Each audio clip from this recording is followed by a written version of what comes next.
ফরিদপুরের মধুখালীতে দুই মাদক ব্যবসায়ীকে গ্রেপ্তার করেছে মধুখালী থানা পুলিশ।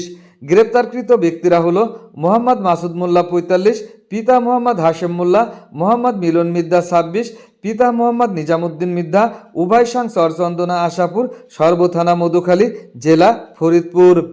২২ ফেব্রুয়ারি ২০২৬ রবিবার রাত আনুমানিক ১০টা ১৫ গোপন সংবাদের ভিত্তিতে সাব ইন্সপেক্টর কামরুজ্জামান সঙ্গী ও ফোর্সসহ পলাতক আসামি লুৎফর রহমানের বসতবাড়িতে অভিযান চালিয়ে পশ্চিম দুয়ারি টিনের ঘর হতে তাদেরকে গ্রেপ্তার করে।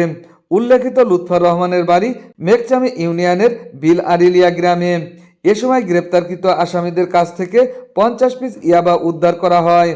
এ ঘটনায় মধুখালী থানায় মাদক আইনে মামলা দায়ের শেষে তাদেরকে আদালতের মাধ্যমে জেল হাজতে প্রেরণ করা হয়েছে। এ বিষয়ে মধুখালী থানার অফিসার ইনচার্জ ফকির তাইজুর রহমান বলেন, পলাতক আসামিকে গ্রেপ্তারের অভিযান অব্যাহত রয়েছে এবং মাদক নির্মূলে মধুখালী থানা পুলিশ সর্বদা কাজ করে যাচ্ছে। ফরিদপুরের মধুখালী থেকে মোহাম্মদ জুয়েল শরীফ। শুকতারা টিভি 24, সকল খবর সবার আগে।